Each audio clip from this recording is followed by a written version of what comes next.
This is due to Bet Sports.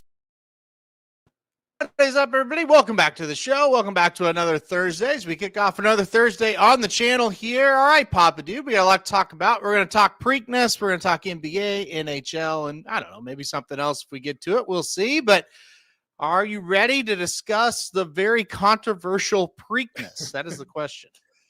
Yes, I am. And then I've got to go over what happened in the basketball game last night. Most incredible thing I've ever seen. And I've got a play-by-play of it. It's going to be cool discussing that. Because the first thing this morning, I get up and my alarm is to a sports radio station.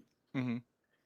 And the first thing I hear coming out of the mouth of these two yo-yos, and we'll get into this more in just a minute, is it's the coach's fault. Yeah. So I'm going to go through this play-by-play and just, it was just an incredible sequence of events that a coach has nothing in the world to do with. But let's get to this other thing first. As we've learned this week, somebody has to blame somebody always. It cannot just be what it was. And no, we have to have somebody make a scapegoat. And for the Preakness, it's been several different people pushing several different scapegoats here. So we'll kind of get to it. I'll put the chart up on the screen first here as we recap the Preakness. Look, before we get into the DQ or no DQ or whose fault it was or whatever, let's just talk about the incredible thing that happened. Journalism, it's unfreaking believable what happened in this race. He had no chance after what happened when he tried to go inside. I'll get to more of that in a minute. To re-rally and win, though, I just want to focus on that first. Something you're just not going to see very often. Yeah, and I don't understand. There's a lot of things I don't understand, but why aren't we just focused on that? The most incredible run by a horse that I've seen in a race like that. Yep. I don't know why we just don't shut up and realize what a race by that horse. Yep. It reminded me, I mean, I think Fleet Alex in 05 was better, but this was close. I mean, this is what it reminded me of. That's when he went almost all the way down to his knees, right? Yep. But that was out of the gate, right? Nope. Same type of spot. I didn't go back and watch that. I vaguely remember that, but I didn't go back and watch it. He was in. I went back and watched it again today. Coming out of the gate, he got out of the gate okay, but he got bumped halfway down coming out of the gate. He got shoved around a little bit too. Yep. He come out of the gate okay, but then he got shuffled back to like fifth because he was bumped around then a little, not anything like what happened. Yeah. Later on, but and I don't get on jockeys at all. I don't know if you want to go to this yet. I don't know what sequence do you want to go to. You want to go to the jockey next, or you want to just for sure. Yeah. Well, he kept him inside all the way. Mm-hmm. And then, he stayed inside. He was fifth through the turn. He was free, but there were four horses in front of him. He was just cruising along when he got to the far turn. He was still sixth. And I don't think Rispoli tried to get him to go. And, journalism wasn't doing much. He was just kind of cruising. So he asked him to go. And then he has to make a decision on the turn. Do you try to go through the horses, or do you try to get to the outside? And he decided, and again, a jockey has to do this in a split second. They can't sit there and they don't have 5 minutes to think about it. Tried to go through them, and oh my God, it was just a disaster trying to go through them. Mm-hmm. And somehow, I mean, my first thought was, well, first of all, I've got to say this about Rispoli. He's very brave. To make that kind of move, you got to have some guts. The other thing is, too, that son of a bitch knows how to ride a horse. Mm-hmm. How he stayed on that horse, I don't know. Do you? Yeah, no, look. So you got to give him credit for being brave, and you got to give him credit for knowing how to ride a horse. I don't want to give him any credit. Well, I'm not. I'm thinking it's. Here's the way I put it. It's the worst winning ride I've ever seen. Yeah. How about that? I put winning in there ahead of ride. Yeah. You just don't put a horse in that position. So I thought it was quite a journey for journalism throughout. Up the backside, Rispoli started asking him because as in Rispoli's words, he wasn't moving like he wasn't moving. Yes. So he started asking him, and that horse wasn't budging. And I thought, oh shit, he's not going to run. You know, like and for a good 5-10 seconds that race, I thought, boy, he's not going to fire. But he got him going, and I thought that was smart to kind of just get him into the race. You can't just fall back. So he knows this horse better than anybody. He's the one that rode him, so he knew he wasn't running. Again, I give him credit for getting that horse running. So no doubt. Well, the one thing you were kind of inaccurate on, he wasn't inside throughout. He had tipped him out to where he was getting ready to make a wide move and go win the race. But he was still kind of in. He wasn't. He only had to get outside of one other horse, and he had to make the decision right then. Am I going to go outside of this horse, River Thames, who was all the way to the outside, or am I going to jump inside and try that? And there's just it was the dumbest decision, and I don't think care. maybe he couldn't get that horse to run, and he thought he couldn't get him outside. I mean, you could visually see him just choosing to go inside, like okay, So was he panicked and he didn't think he had a whole lot of horse, and he thought I better save ground? Maybe. I'm thinking maybe. You think he might have thought that? Maybe. I mean, that's the only logical explanation, but at that time that horse was really starting to move, so I don't know what he was thinking. Just an idiotic decision, and it put a lot of people and horses in danger by doing it. Goodness. And it was unnecessary. Like if you're back there and you've got journalism, you just tip him wide, and whatever happens. He's supposed to go win, so you stay out of that trouble. Yeah, you don't do that, and so. And you'd said it. He had kept him inside and saved ground for a lot of it. So then just tip him to the outside at this point. And it was just crazy that he didn't do that. Just You're insane. Right. I was sitting there watching it, and I was thinking the same thing. When is he going to go? And he did. You could visually see him start to make a move. Yeah. In fact, the announcer said, journalism is starting to, Yeah. And it was kind of when he started making the turn, he started making the move. And I just don't see how, when you've got the best horse in the race, unless he just didn't think he was going to run. I don't know. He said after the race that his plan was to drop down and follow Clever Again and then tip out and pass him once Clever Again got past everybody. The problem then happened was Clever Again started backing up and backed up into him. Yeah. Because Clever Again I don't know if he's tired or he didn't want any more part of it or whatever. Yeah. So when he stopped running, all of a sudden he had a big problem. Yeah. And so then Rispoli just has to try to get through the smallest of openings. Right. And let me see if I got this straight. Clever Again was on the inside, right? Yeah. Mm-hmm. And then he came back to him. Yep. Okay, well, that makes perfect sense. Rispoli probably thought he was going to keep going. Yeah. And then when he came back, it closed. Right. That's what happened. Well, so if Clever Again kicks on, then he's going to follow him. This is what Rispoli said after the race. He's going to follow him. He'll tip out once Clever Again gets clear of everybody. Yeah. And then he'll go that way and try to beat him there. But doesn't that make sense, though? What he's thinking. I mean, it's a good explanation for a stupid decision. Well, right. Yeah, I would say that. Well, I get like the logic, but I also am sitting here going, okay, you've never took him inside his whole career, right? Yeah. You have the best horse, why would you risk? Because look, that is a logical thing, but you also can look up and see there's 3 horses in a line right in front of you. Yeah, that's true. What is going to happen if you don't get through? Yeah. You're going to, he's really lucky. Well, he is, because we would be ripping him up one side and down the other if that horse hadn't won. Well, in the defense and people have called me all kinds of names for all kinds of different reasons this week. But the one thing that I just don't agree with is, he did the right thing and look how brave he was and this and that. Yeah, I mean, you got to be brave to go through that opening. But look, here's the deal.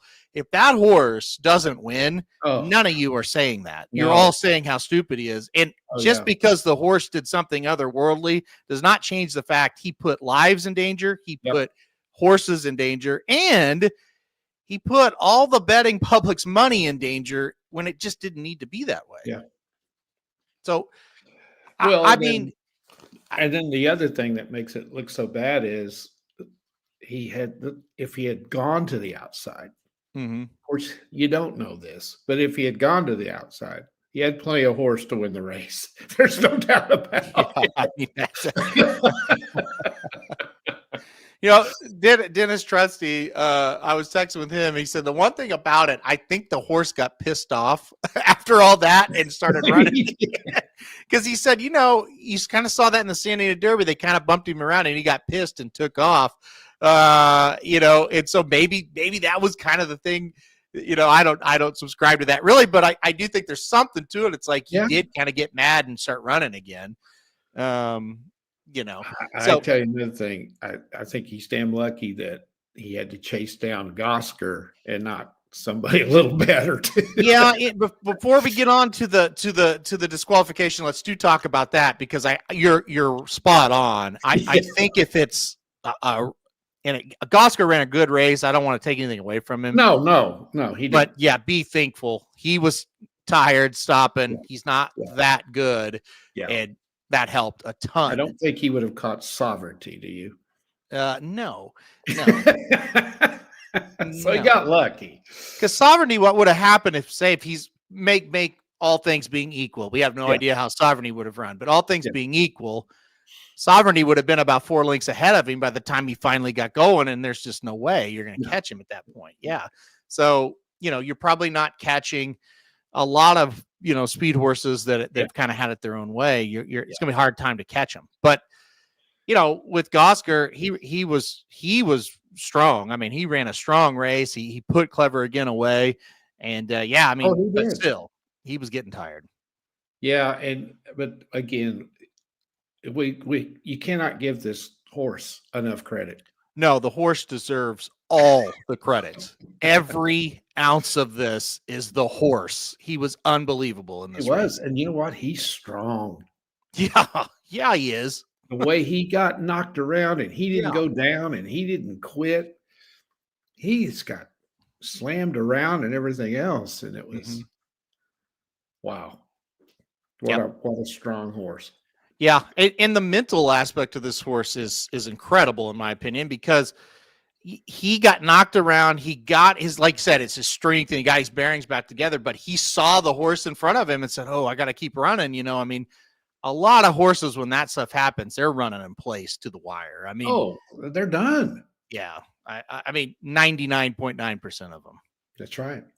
Yeah. So it was crazy. It was crazy to see that happen. And I once he kind of got reestablished and started running again, it was like, holy cow, he's going to run second, get beat a length, and we're going to want to kill this jockey. I mean,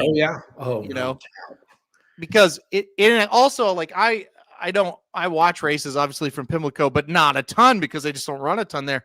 Yeah. I didn't have a good feeling for where the wire was. So I was just in a panic. I was like, oh my God, he's going to get so close, but where is the wire?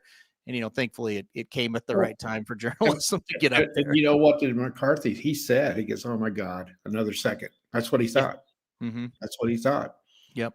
And so, I'm so looking forward to the Belmont. Yeah. Because he's in it. Yep. And I'm praying he wins. Yeah. Because then we can put to bed this bullshit that these horses can't run in the Triple Crown. That's the thing. I really, as a fan, and I have no idea who I'm going to pick to win the race at this moment. But as a fan, I really want it to be journalism because 3 races, 5 weeks, he won 2, and he would finish second in the Derby. That would be great. And he not only won this race, he made a history in this race. Oh, and if he can come back. And I don't see any reason he can't win. Do you? Well, yeah, I gotta mean, be. He's I gotta can be. if It's this gotta be took a lot out of him. I definitely Yeah. can. Yeah. And sovereignty's in it. So, Right. Yeah. yeah. But Yeah. look, all things being equal, if he's fine and if he's got enough, enough kind of oomph or enough Well, let's stamina left, say he he can. goes out and he finishes a great second. That's Yeah. pretty good too. I mean, that's showing you that they can still do this. Yeah, absolutely. Absolutely. Hopefully he's in it. They really want to run, and I think they will run as long as he's doing okay. So Yeah. Yeah. those are kind of the stronger opinions. Let's get to the DQ now, where I have I have an opinion, but it's not a strong one, is how I would describe it.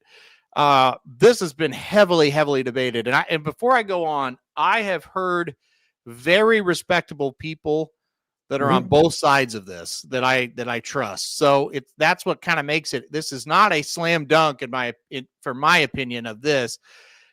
I do kind of lean towards, I think goal oriented was the one that initiated the comment or initiated the contact.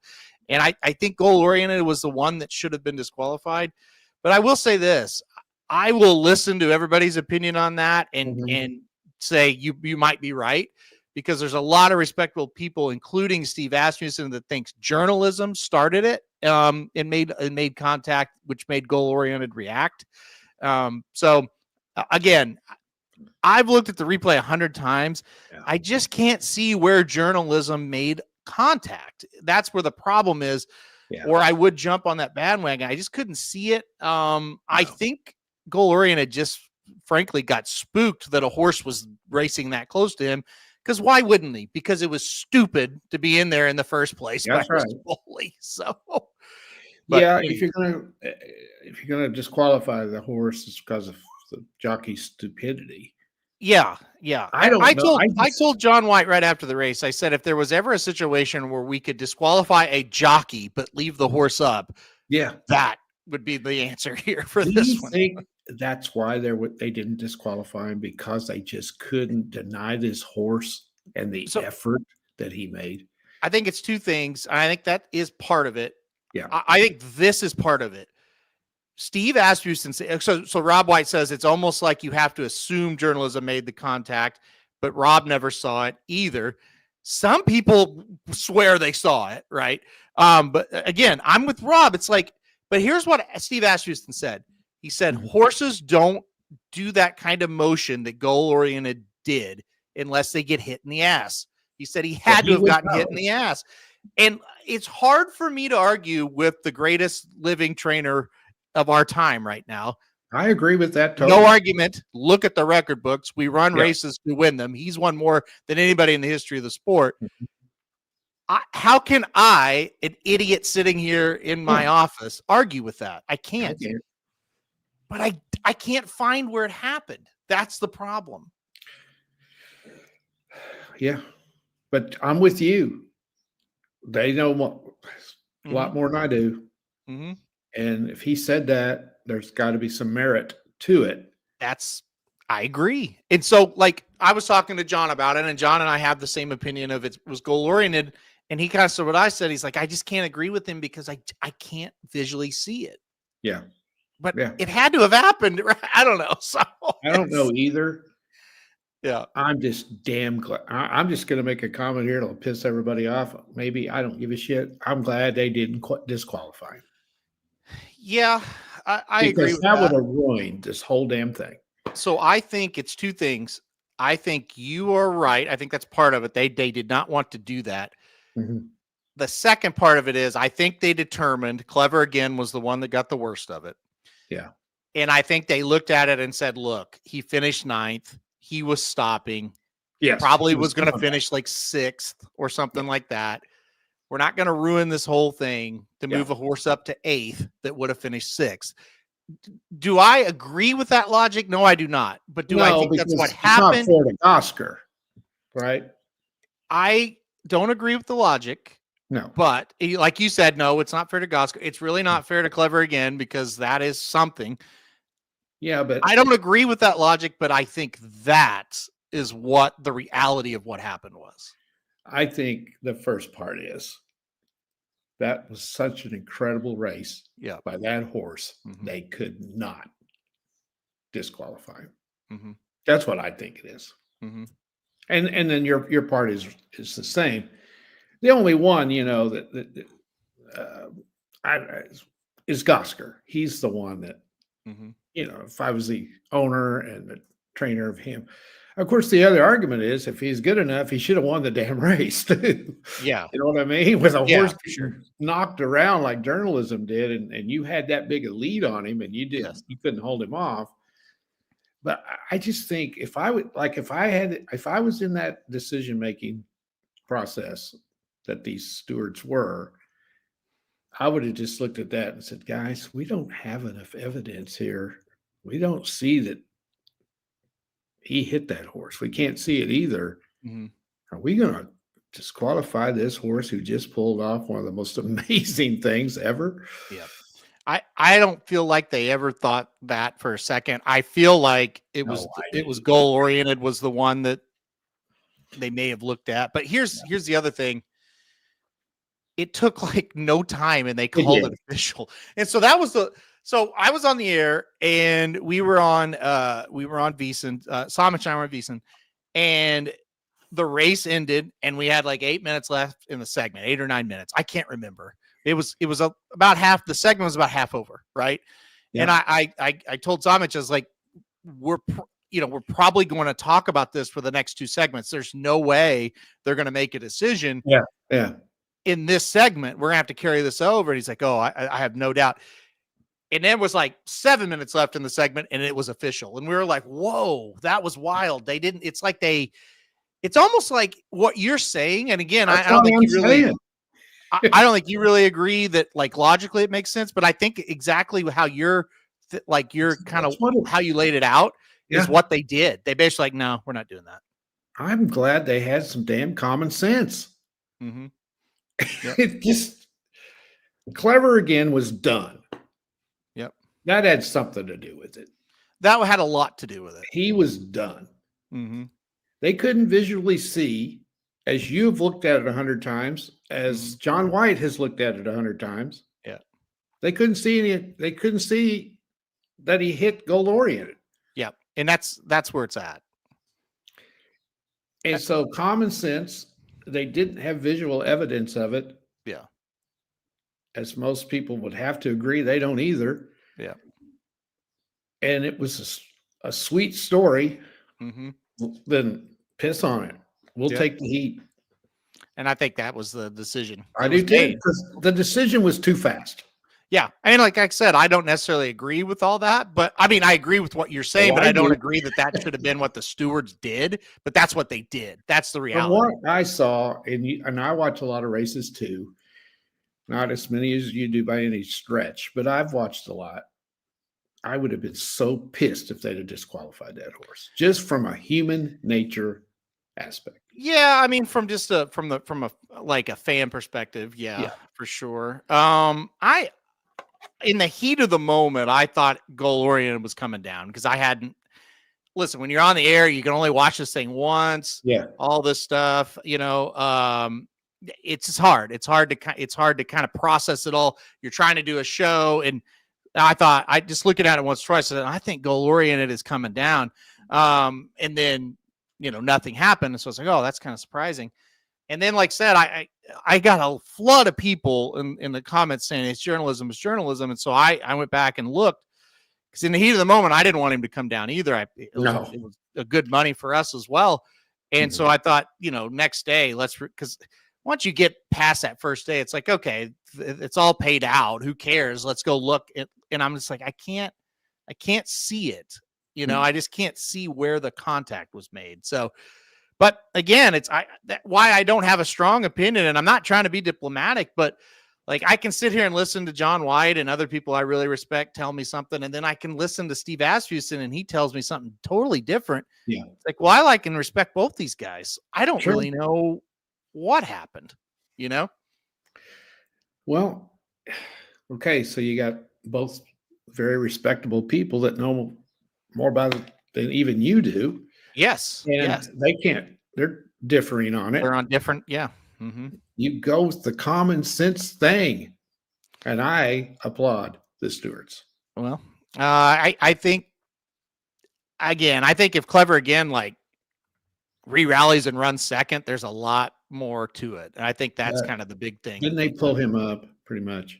Oh, yeah, which was the right thing to do. He almost hit the rail. He was the one that I was terrified for. Yeah. Oh, I thought he was going to fall. Yeah. Well, I thought he was hurt too. Or hurt. Yep. Yeah. Yep. I agree with that as well. So, but well, I mean, you know, when they were bumping like that, my initial thought was one of them's going down. I know. And we're going to have a disaster. Although there weren't that many horses behind him. And again, if that is why I can't get on board with, oh, Rispoli, what a job, because no, he put the sport in danger, because if a horse falls in the Preakness, that is going to be awful. And I mean, at the end of the day, none of it happens if he just rides the horse. Well, you know, I mean, I just don't just go outside and none of it happens. So, well, again, and this is the trials and tribulations of being a jockey. He has to make that decision, and he made the wrong one, but it ended up being the right one, only because the horse was a super horse on that given day. Yeah. But if he hadn't won this race, I don't know if this guy would have got another mount for a long time.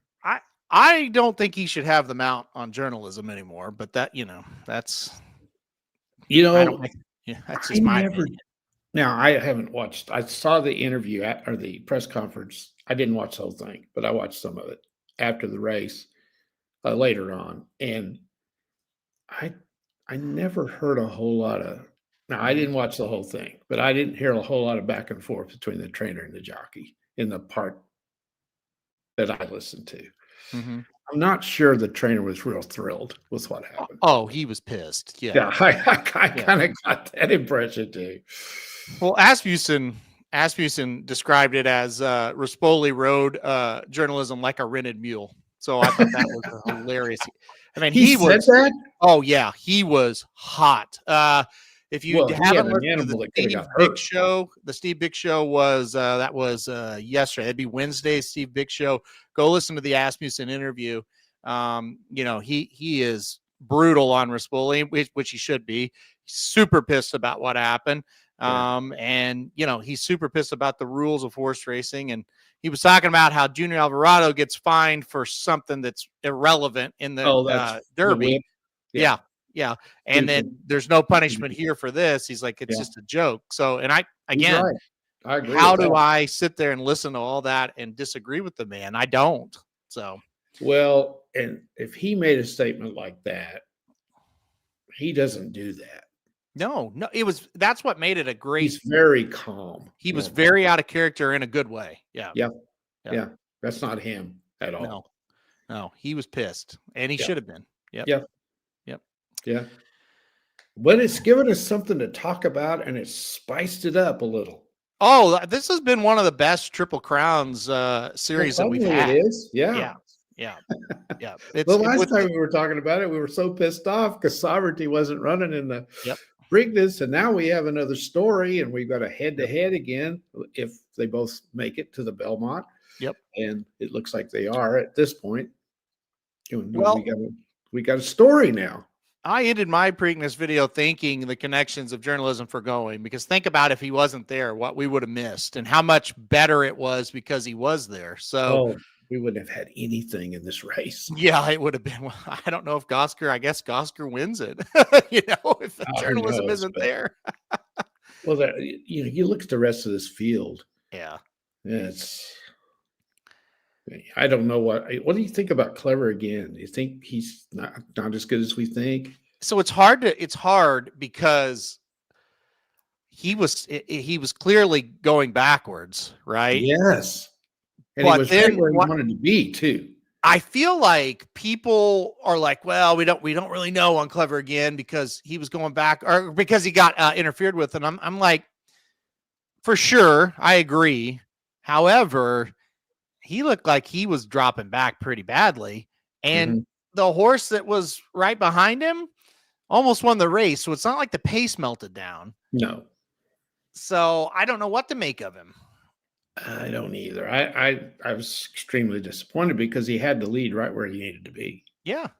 Yes. So they have no excuse. I thought he would kick on and make a. I thought he was going to win. Mm-hmm. I thought if he was good enough, he was going to win. Yep. Well, I would say I thought he had a great chance. Yeah. Yeah. Well, I was just keep thinking, okay, he's got the lead. That's where he wants to be. And Edmonton's trouble. He should win if he's good enough. Mm-hmm. And then, like I said, it makes him, if Gosker would have faded back as well, that's one thing, but it makes him look worse that he was fading and then Gosker kept running. Again, he also, we didn't get to see him run down the stretch. So that is part of it as well, obviously. Yeah. He wasn't going to run ninth in that field. But well, like no. I said, he may have ran fifth or sixth, and that's disappointing. Well, it was extremely disappointing. Mm-hmm. I think he was going to run fifth. I think he was done. He looked it. Yeah. Now, who's to say he doesn't, get competitive, re-rally, whatever, but he looked. And the other one, was goal-oriented going to come on? I don't think so. He was, he was not that far off. No, But I'm agreeing with you. I don't think he was good enough. He got a weird trip. They rode him hard to get the lead, and then it looks right when he's about to get the lead, he held up, and I thought that is weird. So and Bob Baffert was pissed after the race about that. He said that he wanted the horse on the lead, didn't get it. He didn't understand why. So he was confused. I thought that was a very odd decision. But it was just a weird race. I mean, it took a long time to unpack it because there were a lot of weird things that happened, and that was one of them.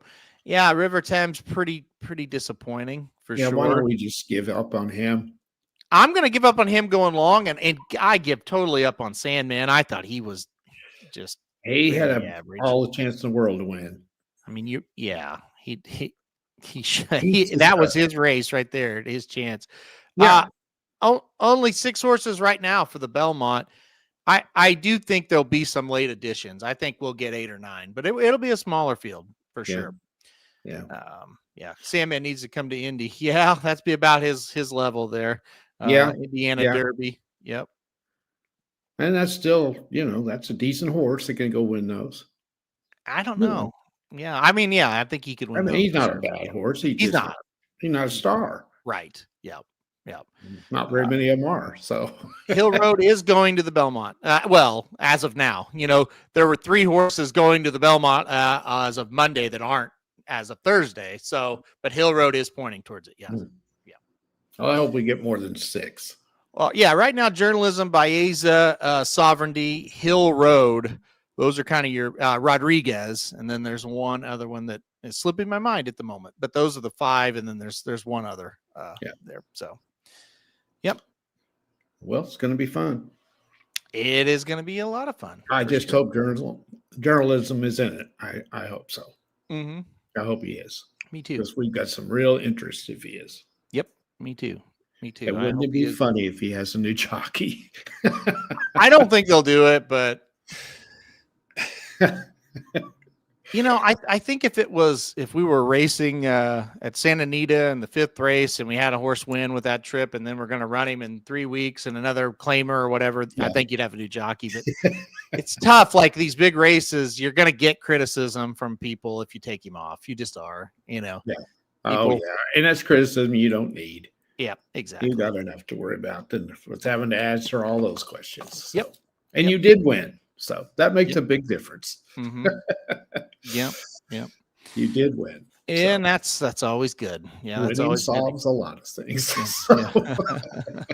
Oh, that's it, Jim. Final Gambit. Final Gambit's the one I forgot. Yes, he's the 6th one on the list. Yeah. So the top 4 Derby finishers, and then Rodriguez, and then Hill Road. Those are you know what? That's a horse to look at. Final Gambit. That horse ran really well. Yes, I agree. Yeah. Do we think we see some rabbit entries? I would be shocked if there wasn't, because as it looks right now, they're off by themselves. With Rodriguez is off kind of by himself. So I do think we'll see something. I think so too. Yeah. Yep. It'll be interesting this next few days. It will be very interesting to see how it shapes up. Again, I just don't see it only having 6 horses. I think they'll get more in it. Yeah. Yeah. Okay. Let's move on. Let's do the basketball first. Okay. All right. Now, I got to admit, I was watching a hockey game. Mm-hmm. And the main reason was every time I would check back to the basketball game, it wasn't even close. Yeah. So I will tell you this. I had Pacers plus 4.5. Me too. And I quit. I quit watching because they were down like 15. Mm-hmm. And I was watching a hockey anyway. And then I got on my ESPN app and it was a 5-point game. I thought, oh, okay, I'll turn on the computer here and see, and then watch the end of it. Have you watched the last 2 minutes and 40 seconds? No, I've not. Okay. I watched the last about 45 seconds. Okay. Yeah. All right. So it's an NBA game. Crazy things can happen in 2 minutes and 40 seconds, but they usually don't. Mm-hmm. It's 119 to 105 with 2:40 to go. Yep.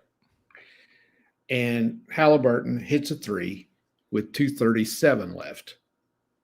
They're still down 11 with 2 minutes and 37 seconds to go. So the Knicks are in good shape, and they come down and they're running the clock, and they turn it over, but they ran off 23 seconds of the clock. So you're down to 2:14. Mm-hmm. So the Pacers come down and they set a screen, and this Neesmith dude drains a 3 that's legitimate. Mm-hmm. He's open. Boom. 2:03 to go. It's 119 to 111.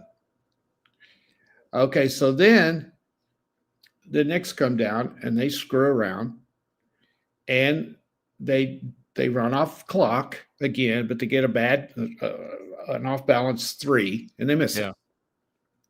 So it's 119 to 111 with 1:37 to go. Okay. So then the Knicks foul at the 119 mark. Well, that was kind of dumb. They ran 18 seconds off the 24-second clock, and then you foul.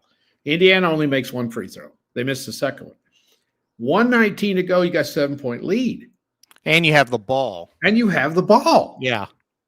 The Knicks come down, they run off 20 seconds and get a layup, and they're up 9 with 58 seconds to play. So that I checked the app when it was that score, and I said, I'm not looking back at it now. No, it's over. Yeah, the game's over. Yeah. It's 58.8 seconds to go. Yeah. The Knicks did exactly what they were supposed to do. They ran the clock down till like there's 4 seconds left on the shot clock. And Brunson goes driving in there and makes a layup, and you got a 9-point lead with 58.8 seconds to go. Now, this is when it gets a little dicey, and Indiana pushes the ball down the floor, and Neesmith makes an off-balance, unbelievable 3. Now, that's where luck comes in. Mm-hmm. With 41.7 seconds, or with 51 seconds left, cuts it to 6, but you got a 6-point lead with the ball. Now, you could argue a little bit that here was something that the Knicks didn't do. They should have called a timeout with 51 seconds left and talked about, hey, whatever you do, guys, run the clock. Yeah. Run the clock. They didn't do that. They scored with 10. They ran 10 seconds off, but they got a layup. Mm-hmm.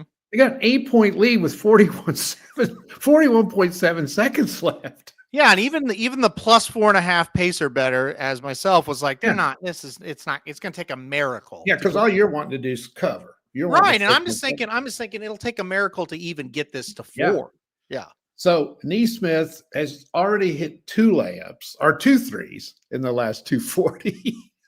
He comes down and bombs another one. Yeah. That's the third one with 34 seconds left. So now it's down to 5. Okay. Now here's another really dumb thing the Knicks did.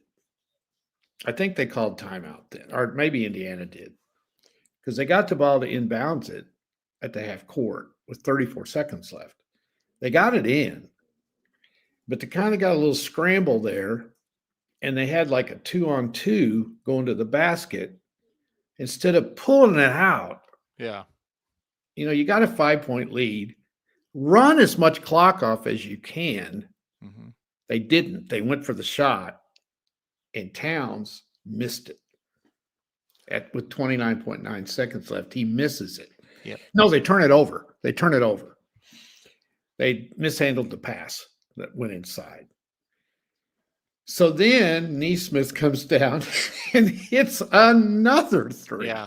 And that was the big one. Yeah. And it was an off balance. Yeah. 1 out of 20 shot. They foul the Knicks with 14 seconds left, and they only make one of the 2 free throws. He makes them both. They're in good shape. So he only makes one. And then the Knicks foul, and Neesmith hits them both. Now it's a 1-point game. They foul again. The Knicks, they only make one. One again. Yep.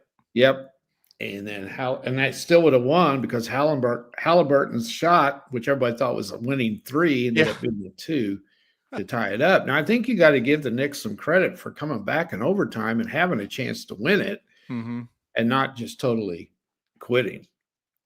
But that's how you lose a ball game. Even after all that, the shot. I've never seen one bounce so high. Yeah, no. And straight then come in. Yeah. It was straight up in the air. Yeah. And it barely made the net move when it came back going through it. Yeah. I've seen a shot bounce up off the rim and then come back in, but to go as high as it did, that was incredible. Yeah. But you tell me how that's the coach's fault. I mean, the players didn't execute. Yeah, you miss free throws. That's the first way you get beat. Free throws, you can't shoot free throws for, and these threes. Give me a break. Yeah. It was a miracle win. The Knicks had to make a couple of little errors in there to give them a chance, and they did, but they still had to make they're miracle shots. Yeah, the one that cut it to 3 or 4, I can't remember. That 3-pointer was like, oh, that's crazy that went in. Like, one that cut it to 2. Well, maybe that's the one I'm thinking of. Yeah. It was like, Jesus, how did that go in? This guy was. I heard him after the game, or maybe I heard him this morning. It's just one of those things. She's getting his own, and you're not going to miss. And I'm thinking, no, buddy, that was part of it, but that wasn't all of it. You'll never be able to do it again. You better like what you did. And I thought it was really cool that Halliburton was giving him the choke. That's what Reggie Miller had done, I guess, back years ago, and because he thought it was a 3. They rushed the court, like they'd won the game. It was an incredible basketball game. It really was. Yeah, I thought it was a 3-2 watching live. Yeah. Oh my God! Not only did they cover, they won.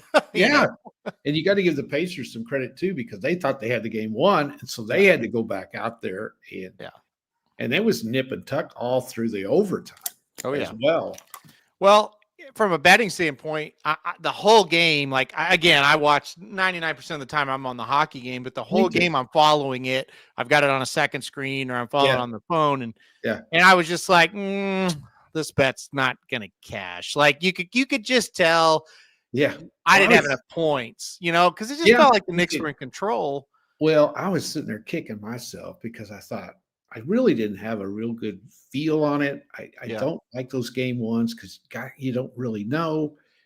But I just thought, from what I'd seen in Indiana in the playoffs previous to this, that was the bet. I didn't like the Knicks that much to win. So I thought, well, if I'm going to bet, that's the bet.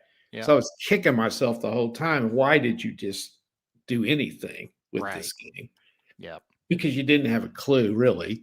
Yeah. And so I was kind of mad at myself the whole time. And then when they pulled it out like that, and that's just one of those games, you better take that money and spend it real quick because you don't deserve it. Well, and then when they tied it, I thought, oh no. Going into overtime? Yes. Yeah. Yeah. When it was a 3, I was excited. And then when I heard it, I saw it as a 2, I was like, no.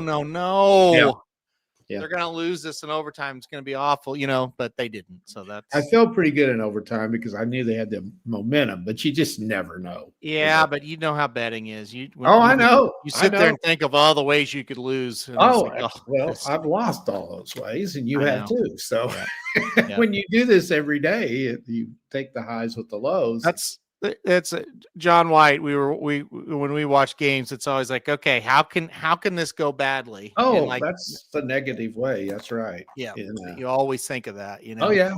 Especially like he gets the rebound or the scrum or whatever happened, and he's running towards the 3-point line, and going through my mind is like, great, make it, miss it, I don't care. Just go for you a got three. it either way. Yeah. Don't go for a layup and tie this thing, and then then it happens like that. But anyway, you've got it one either way, and then it ends up being that's right. That's heartbreak. That series. What do you think going forward? Do you like, and I'm not talking about game 2, I'm talking about for the series, Knicks? I think Indiana's going to win it. I do too. I think this game tomorrow night Friday night will be fascinating. Yeah. To see how the Knicks rebound. Yes. Yeah. And I tell you what, Brunson, he made in overtime, he turned the ball over a couple. I think he was wore out. Yeah. But he's a hell of a player. Mm-hmm. 44 points. And he's got to carry him, and he's not very big. Yeah. I think he was exhausted in the overtime period. I agree. Yeah. He looked it. Yeah. I think he was. I just think the Pacers are a little better. They may win tomorrow night, and they may sweep them if they do. So I don't know. I see where they're 5.5-point favorites tomorrow night. Yep. I think the Knicks will win tomorrow night, but I think the Pacers are going to win that series. I do too. Yeah. I got to give the Knicks credit. Yeah. You know, they're pretty good. They get after it. They do. They do. So, yep. Two good coaches too. Two good coaches. Carlisle for Indiana is about as good as it gets. Yeah, for sure. I agree with that. And he's really good. And I think the way the Pacers have played all through the playoffs, they're going to be really tough to beat. Oh, they are. They're good. Really tough to beat. Yeah. They can shoot it. Yep, they can. So it's an interesting series that I didn't have any interest in too much watching, to be honest.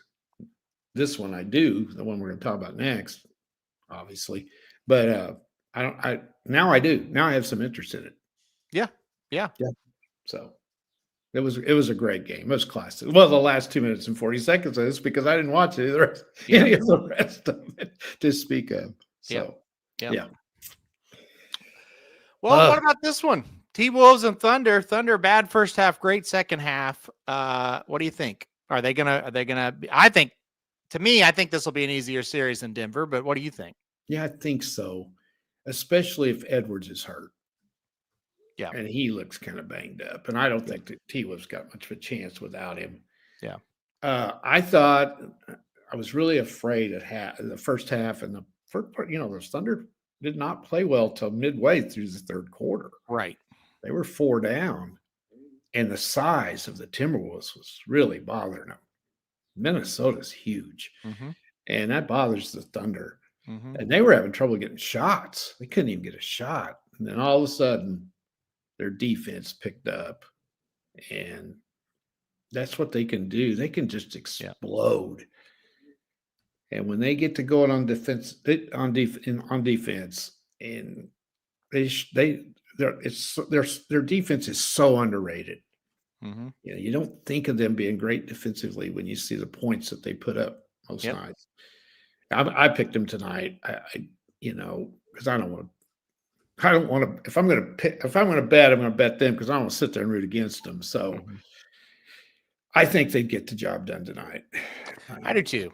I just don't. I just feel like they kind of turned it on. And I was like, oh, this may not be much. I really think if the Thunder can get this one, I think they got it. Minnesota may get one in Minnesota. Oh yeah, I don't expect a sweep. Yeah, but I expect him to win. I really do. It all depends on Edwards. If he's hurt, I don't know. All right, let's go NHL real quick here. The Panthers, boy, they look good in game 1. Get the job done. I'm Panthers all the way. Every game I'm going to bet them in this series. But I mean, what do you think? Well, I'm the same way. Underdogs, you better take the plus money. If you don't get it, you don't. But I can't. Carolina at minus 130? No. Not after what I saw. The only thing you may think of is bet the under again. But God, Florida had their way. And the thing is, Florida may score 6 goals themselves. The thing about the under, though, is Florida may shut Carolina out. Yep. They could. Yep. They So might. I think the under is a good bet, but you got plus money with Florida. And if you think they're going to win, then that's your bet. Yeah, they're on another planet right now. I really think they just tower over Carolina in this spot. I listen, people can laugh at Toronto all they want, and that's fine. It is kind of funny, but they got beat by a team that's just they're just too good. There was no disgrace losing to them. No. And Bravosky is insane right now. Well, when he's so good right now. Yeah. The thing with Carolina, they just can't score enough. So they have to kind of open it up a little bit to try to get some scoring, and then boom, there goes Florida right around them. And they're really good. They're going to be hard to beat. Yep. Carolina better win tonight, or this could be a sweep. Yeah, I was thinking, could it be 4 or 5 games? I think I lean more towards like 5. I think Carolina will get one. But you better get it tonight. I don't think it's going the distance. That's for sure. No. All right. This I think is going to go the distance. Edmonton and Dallas. What a game last night. Edmonton gets up 3-1. You're thinking, boy, Dallas is in a lot of trouble. They score 5 goals in the third period, 3 in the first 6 minutes to win. I lean Dallas in this series slightly. What about you? Going into it, I didn't. But after what I saw last night, I mean, to me, this is just a total toss-up. Yeah. I think we're going to change our minds each game, maybe. Like if Edmonton comes back and win tonight, I'll swing my opinion back to them. Yeah. But I thought the Oilers had that game last night. There was no doubt in my mind they were going to. I had the under, and it was 6.5, and it was 3-1. I'm going to get this. I think we're going to be all right. I could see 4-2. I'm still going to cover. And so I was feeling pretty good. And wow, here comes the onslaught from, let's face it, Dallas is good. They are so good. Yeah. And I don't know. I'm not real confident on Edmonton. No. Friday night. I'm just not. No, I think these are 2 very evenly matched teams. I think it's going to go 7 games. I just think Dallas has, having Mikko Rantanen around just helps. He's made a difference, hasn't he? Yeah, and I think that's kind of what they were missing last year when Edmonton beat them. Yeah. And look, I just Ottinger is just a much better goalie than Skinner. I know it didn't matter last year. I just think it'll matter this year. I think Ottinger's good enough. And look, if it's Florida, which I think it's going to be. Yeah. It really doesn't matter to me if it's Dallas or Edmonton. It will be a classic. It's going to be an unbelievable Stanley Cup final.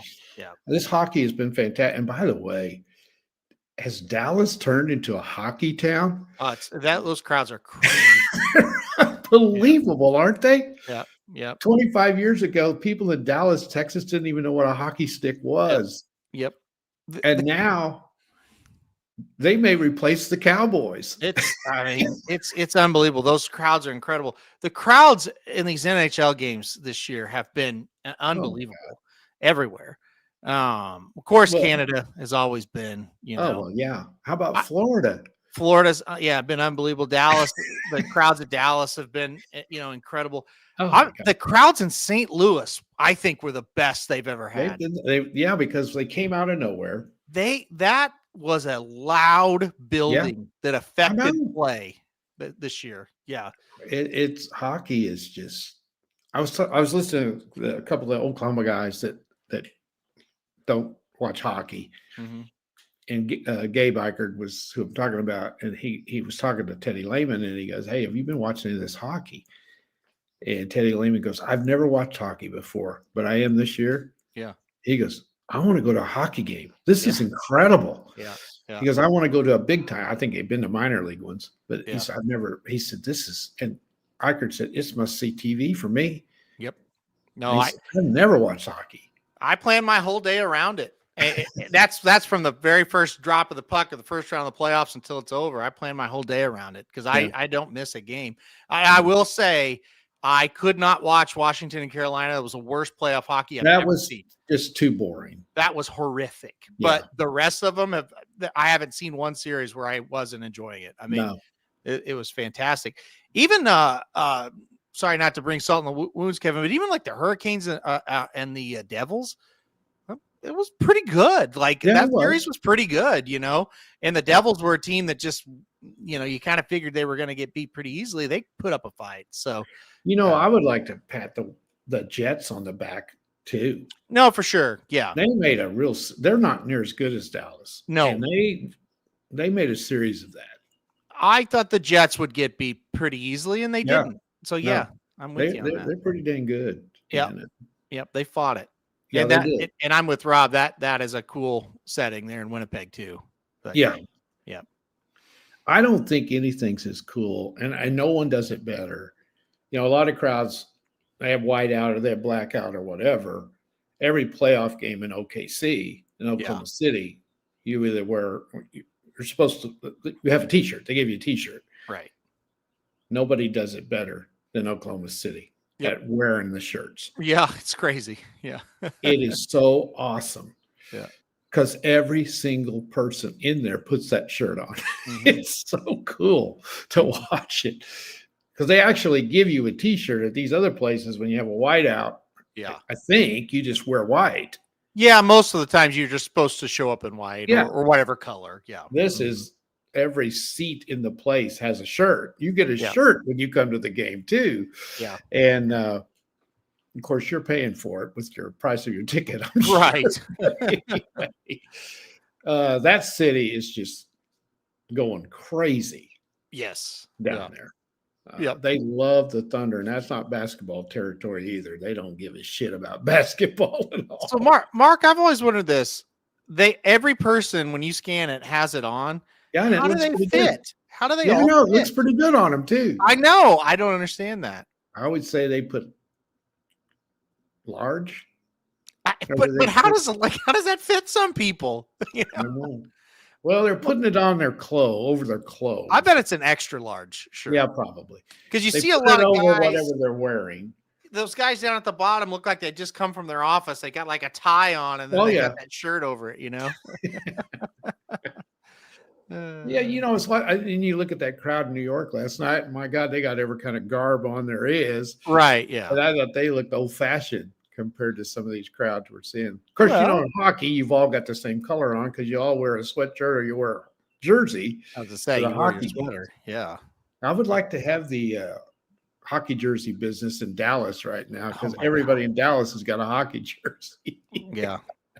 It's just incredible to me how these people they're crazy about hockey in Dallas, Texas. I was talking to one of the guys that worked for the Blues store when we went up there.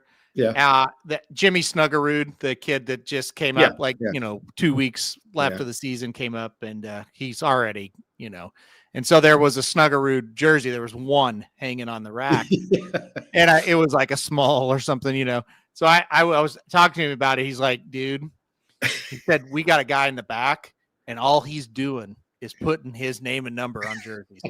He said, we freaking sell them as soon as we hang them up. And it's like, God, how do these people have $350 to throw it? Cause it's like one of the authentic ones, Yeah. Like, how do these people they don't want the cheap ones. No, I'm the same way. I would, if I wanted one, that's what I'd get. Well, I'm worried with him. I'm worried he'll change his number or something. Well, yeah. I want to wait till he's established to get it. Well, and the thing about a hockey jersey is, where do you wear a hockey jersey? You go to the game. You don't really wear it anywhere else. Yeah. It hangs in your closet. I know. I've got a ton, and they just hang in there until I go to the game. You pay $300 for a hockey jersey, and you wear it twice. Yeah. Yeah. I've got like it's like 6 or 7. They just hang there. Yep. I mean, if I put on my hockey jersey and go to the mall, people are Yeah. going to, what It's crazy. kind of a freak is this? What is that? Yeah, you can't do that.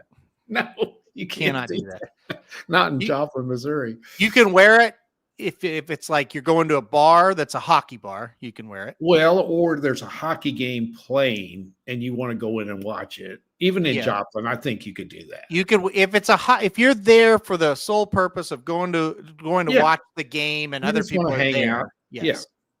You can Yeah. do it in Joplin. Yep. But and people will, I think they're savvy enough. Well, if you're in a bar, a sports bar, they'll know that's the St. Louis Blue jersey. Most people do. Yeah. But I run into people sometimes, and like in a Walmart or grocery store, and they got a blue shirt on, and I'll go, "Hey, go Blues!" And they look at me like, "What are you talking about?" I don't know what this is. Yeah. I guess they bought it at a garage sale or something. I don't know. Kevin B said he wore a hockey jersey at a baseball game because his playoffs were Uh-huh. on the Devils that night, and it was Yankees game. I got weird looks. Yeah, I could see why. Yeah, probably. It's Yeah. Hockey is definitely like horse racing in a certain way, where like you're either like in it or you're not. You know what I mean? Yeah. It's like if you're in it, you know it, and Mhm. you see somebody else that's in it, and it's like a long lost friend. You know, Yeah. if you're not, you're It's just very like, yeah, I don't cliquish. get this. You know, It's very cliquish, for sure. you know. And Yep. and if you go to a hockey game and you don't have a sweatshirt or a T-shirt or something, your team, you look weird. Yeah, you're an idiot. Get out of here. Look at this guy. Honestly, it better be you. If you're a hockey fan, you have to have a sweater. But if you don't, it better be like a really nice hoodie. Don't wear something.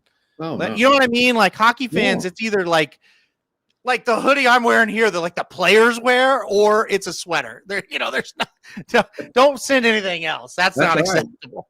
If you don't have something to wear, you better get something before you go. Exactly. If it's your first game and somebody says, "Hey, come go to a hockey game. I got an extra ticket." Don't go in a polo shirt. No. Oh, this is good, Mark. Could you imagine horse racing? Fans walking around with the groom number, like if you bet on journalism, you wear a Or shirt. how about that has a number 2 on it, T-shirt you know? with the trainer's name on the back?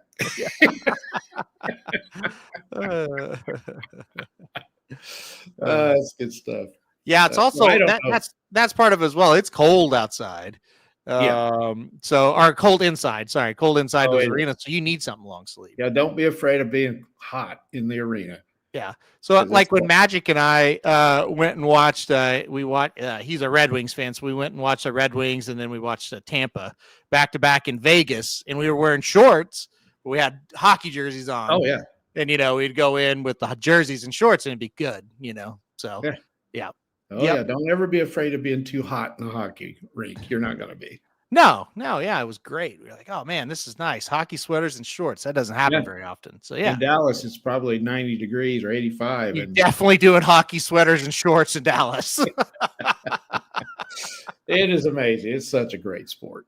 Yeah, I love that. I love to watch. I hate Dallas, but I love to watch them because they're so fun to watch. This team doesn't bother me too much. No, me neither. I just hate everything Texas, but I do like the crowd is awesome. Like, they're awesome. Games. Yeah, they are awesome. They are into it. So for sure.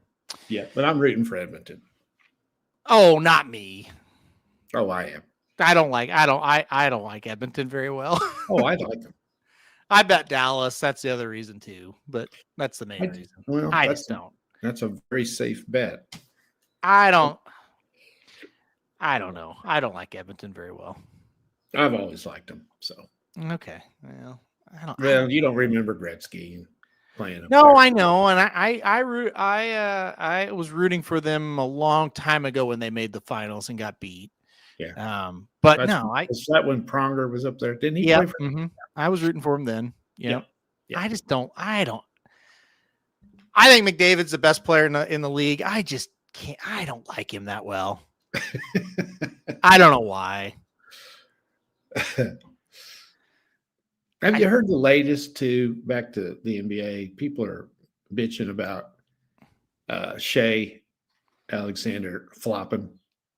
Oh no, I haven't heard that. I I heard- don't get on any social media, so I don't hear Yeah, stupid well, stuff. Yeah. And I don't make videos on anything but racing. I'm sitting there, I'm going, get what racing. superstar doesn't get all the calls down the stretch?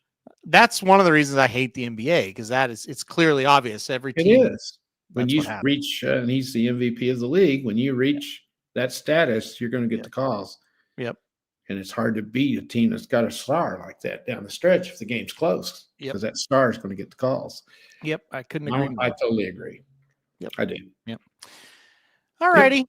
You got anything else before we go? Unless you want to finish what we were going to do last week. Yeah, we need to How do much that. time you got? I think we need to do that. Well, I don't know. I don't want to rush it. Okay, fine enough. Next week we don't have. It starts slowing down. Yeah. Next week, let's do it. Well, next week we got the Belmont to talk about. No. It's the. Oh, that's right. Week. We got 2 weeks off. That's right. So I think it'd be a good spot. All right. Yeah. And I was looking for some human interest stories, but there's not really anything much that's happened this week, which is different. I know. Can you think of a thing though that's been kind of? No. I haven't either. There's not been a lot of storms here in Missouri. I guess Kentucky's got hit pretty bad. Yep. St. Louis. Yeah, St. Louis got hit with a tornado. Yep. Yeah, bad one.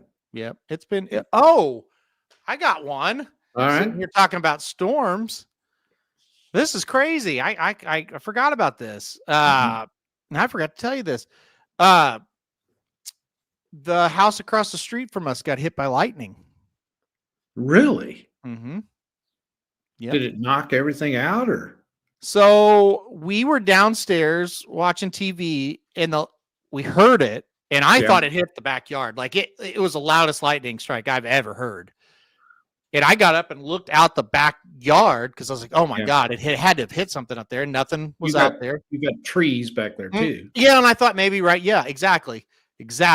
And I was, so then we're sitting down there watching TV, and I hear sirens. I'm like, "What in the hell?" I hear sirens. Those are very close.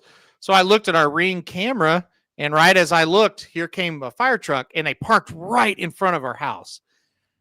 And I'm like, "Oh shit, did we get hit upstairs or something?" So go upstairs, our house is fine. And then we look across the street, and they're all running into the house across the street. So anyway, it hit the master bedroom, as we were told. And so I guess it's kind of a mess over there. I don't know. You mean it actually caused damage? Yeah, I haven't been over there. That's what we were told. Yeah. Mm-hmm. God. And it's not the one directly across the street. It's one just to the right. The guy. Oh, that one guy that lives there. To the right. Would be up on the corner. No. The end of the street. No. The third house down. Well, that would be to your left. It'd be, as I'm sitting here, it's right to my right. Now it would be, but from okay. Yeah. But if you're looking out the front door, it'd be out to your left. It'd be to the right. Okay. I can't. I'm trying to picture how many houses are there. So do I know who the person is? No. Okay, I don't know who the person is. No. Across the street. No. Wow. We barely do. But anyway. Is it the house that you liked? Yes, it was the one that I wanted to buy. Okay. Yes. Yes. I told Heather, thank you so much for not letting me do that. Yeah. There's That is a trees in mess that over there. backyard too. Yep. Lots of them. I'm surprised it didn't hit one. Yep. I have seen more trees uprooted, big, huge trees during this storm season than I can remember in a long time. Yeah. Yeah. I don't know. I'm sure you probably haven't been to Aurora lately. There's some humongous trees that got it over there. Mm-hmm. They were without power for 2 or 3 days over there. So Kev, Heather and I were talking about this. Lightning is, you don't think about it, but that shit is scary. Like, what can you do about a lightning strike? Nothing. And how can you predict it? Like, you can't. Yeah. That's why you better get inside when there's lightning. Well, even if it's inside. Well, if it hits a certain spot. Yeah. That's true. I am very strange. I have no fear of storms at all. Manlo has two phobias: deep water ocean and Komodo dragons. Well, Komodo dragons is not really a phobia, Curtis. Well, I mean, they're scary. A Komodo dragon, pound for pound, I believe, is one of the most vicious animals in the world. Yeah. Yeah, it's not a phobia. That's smartness. That's common sense there, Curtis. Deep ocean water. Yeah, there's some deep ocean water. Yes. Well, I can't imagine why I would be in deep ocean water. Yeah, but I mean, if you were like, well, you know what, you talk about scuba diving, which I would be more. I don't know why. I would be more afraid to scuba dive in a lake than I would the ocean. I don't. That doesn't make any sense. It doesn't, but No. I don't like to swim in a lake much. Yeah. There's the creatures in our lakes. This is so stupid. Now I'm talking about there's no sharks around. No. But there's turtles and snakes and catfish and big old fish, and it seems like you can't see as well in a lake. You can't see in the ocean either, though. Where I would be scuba diving, it would be clear. One of those places where you can go scuba dive when you don't know what you're doing and you learn how. It's kind of clear where you can see. Yeah.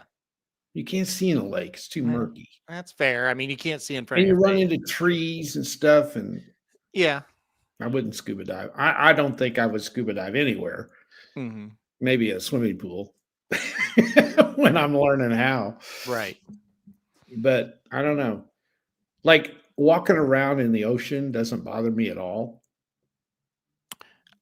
That's not what he's talking about, though. Like he's saying, go out to the middle of the ocean and then fall off the boat or something. Yeah, or something. Yeah, that would be pretty scary. Again, that's not a phobia. That's common sense. Okay, that's fair. Yeah, because you're not going to survive. Okay, that's fair. Yeah, I would be afraid of that too. So you're saying that Curtis has common sense for not wanting those things I don't think it's a phobia. He doesn't want to fight a Komodo dragon. He doesn't want to be in the middle of the ocean. So that's just phobia is like, by the way, I was down at your niece's on Saturday. Mm-hmm. No, Friday and Monday. Mm-hmm. And we had storm warnings all over the place.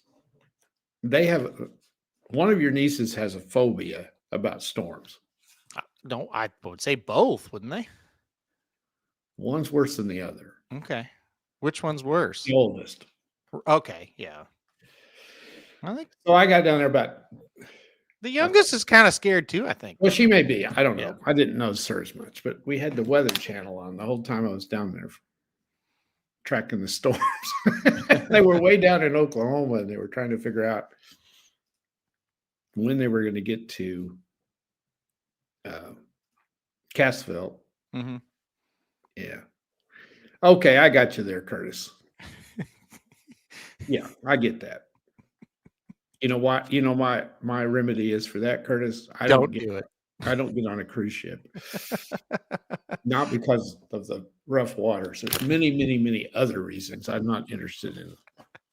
I've never done it though, so I can't really say. There you go. Yeah. All right. But you did. Okay, that's a phobia. Yeah. Yeah. Yeah. Okay. Yeah. That's it. A phobia would be getting on an airplane and thinking it was going to crash. Yeah, I thought people have that for sure. Oh yeah. Yeah. Yeah. Yeah. People have that for sure. Yeah. So no, I think we covered it. I think. So Curtis says, I'd never go on a cruise ship with a former prolific trainer who was really good in the claiming ranks. I'll tell you that. So I'll let you guys look up that story. And I'm not going to touch that one. But a lot of rumors about that. Yeah. Yeah. Okay. So Kevin says every flight he stares outside waiting for the wing to fall.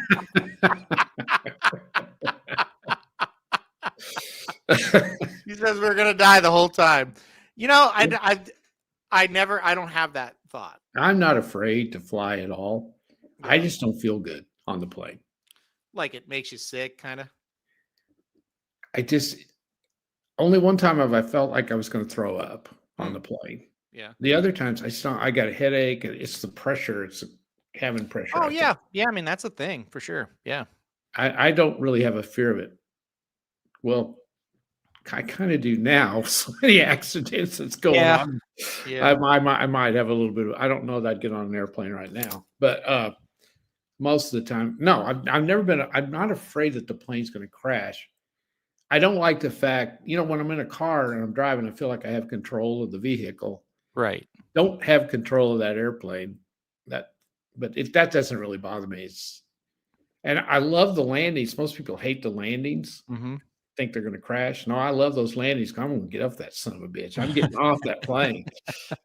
And the takeoffs have always bothered me. I don't see, none of it bothers me. No, So. I know, but most people that doesn't. No, I You know, mean, I don't know. It bothers more people than you think. Yeah, you're probably right. Like when you look around an airport, there's incredible anxiety from people. Yeah, yeah. Like if you're kind of if you're not anxious about that stuff and you look around, people are anxious at an airport. They're a Big time. little antsy. You're right. Yeah. Yep. I'll never forget the first time your mom flew. She gets car sick. Mm-hmm. Like, any curves would bother her. She'd have to drive sometimes because it didn't bother her when she was driving. And she was so worried about getting on the plane the first time. Mm-hmm. She thought, my God, I can't even ride a car. And she didn't do well out on a boat in the ocean either. Mm-hmm. Airplane didn't bother at all. Yeah. Well, I think it's just different. The curves you're constantly moving. I guess. I mean, depending on your amount of turbulence, there's not any real movement to it. You don't feel it, But see, I've never been bothered on a boat. I've never been bothered car sick, never. But a plane bothers me a little bit. That's weird. Yeah. So yeah. Well, I think we've created some new fears for people, so that's good. Now I hate flights that aren't nonstop. Oh yeah, where you have to lay over. Yeah, I have to lay it. Yeah, and you got to find another plane. That's a pain in the ass. I don't mind it unless it's quick. Yeah, you got to catch that plane. Yeah. Yeah, the fear of missing that plane and then you're stuck in between sucks. Yeah. Yeah. Most of the flights I take, there are layovers. So that's where's the airport that's so bad now? Newark. Don't fly into Newark. Newark. Yeah, I haven't been there in a long time. But you've flown in there before, haven't you? Yep. It's been multiple years, like 10 years maybe though, or more. Yeah. Newark, not one of my favorites, but I don't remember it ever being too bad when we were it's bad there. right now. They got issues. Really? Yeah. Yeah. Worst airport's LAX. It's not close. Like I can't stand that one. Well, when and if I ever fly again, I will definitely get a hold of you because you've been in all of them. So I have been in all of them. Yeah. Yeah. Atlanta's nuts, but you know what? It's kind of a organized nuts, I would say, but it is insane. Yes. I read somewhere it is the busiest airport in the world. Atlanta? Yep. Yeah. I could believe it. I thought it was Chicago, but Atlanta is the busiest. That's what I read. Yeah. I guess because of where it's at. Yeah. I mean, it's crazy. LaGuardia and JFK, they're not that bad. I've never had like huge problems. Have you ever flown into DC? I have. Yep. Normal. Yeah. I hate Charlotte. I always get stuck in Charlotte. You don't like Chicago, do you? No, Chicago's fine. I don't mind it. Really? Yeah, it's all right. That scared me to death flying in there. Actually, Chicago, I would say Chicago is one of my favorites only because I've been there a billion times and I know where everything is at this point. Well, that's different. Yeah. Yeah. Denver is nice. I like Denver. Mm-hmm. Yeah. I've been stranded. I slept in the Dallas airport once. You did? Yeah. I got in at like 1 a.m. and like they pre-booked me at 6 a.m. And I'm like, I'm not getting a hotel for 2-3 hours sleep. So I just slept in there. Take you an hour to get there and an hour to get back if you did So too. here's the deal with Charlotte. I hate it, but they do have a new part, and they're kind of rebuilding all of it. The newer part is really nice. The older part is terrible, and I always get delayed there. That's why I hate it. I would think that airport's really growing because that area is booming so much.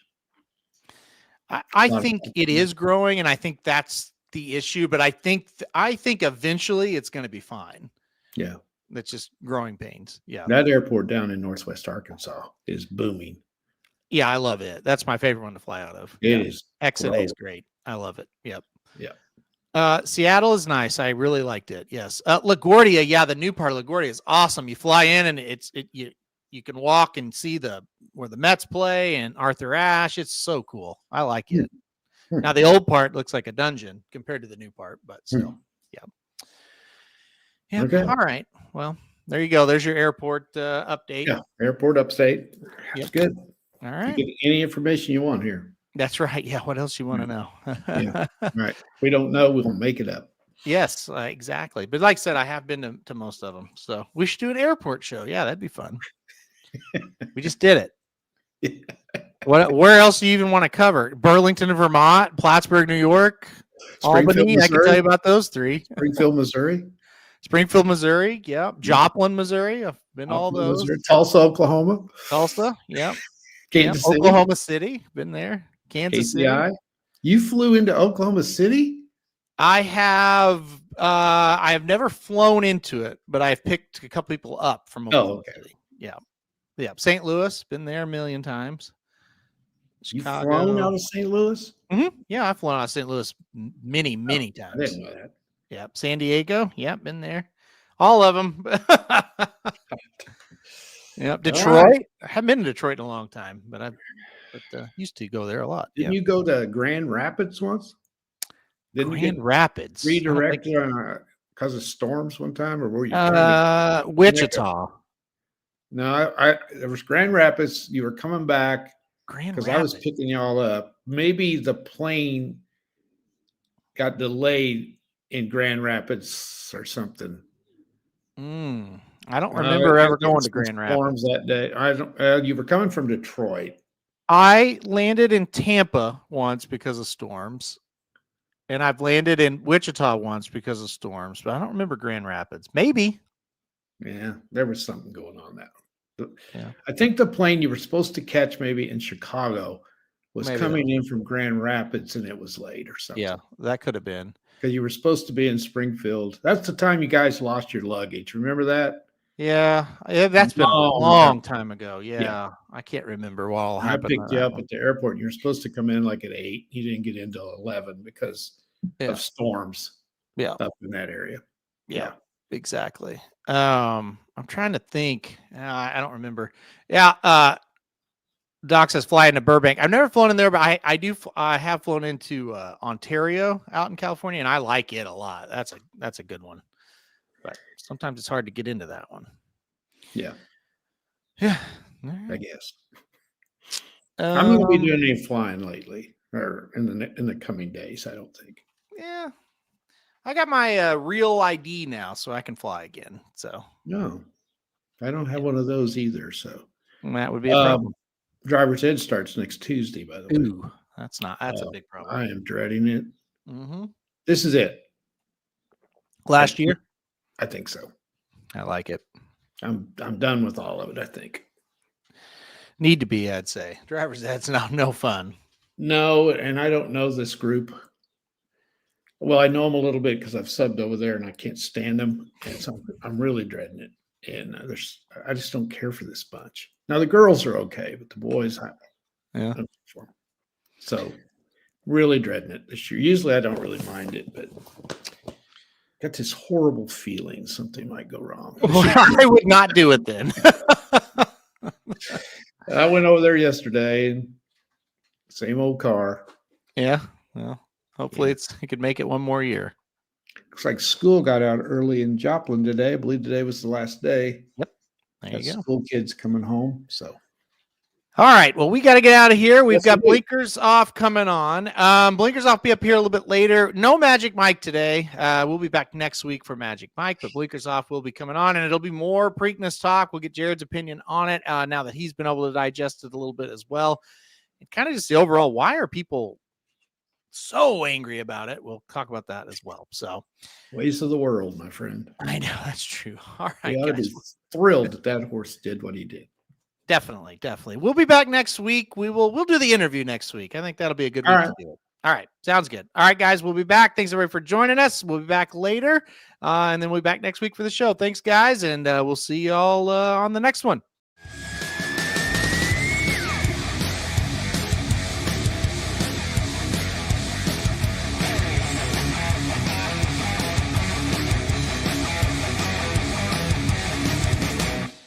This is due to bet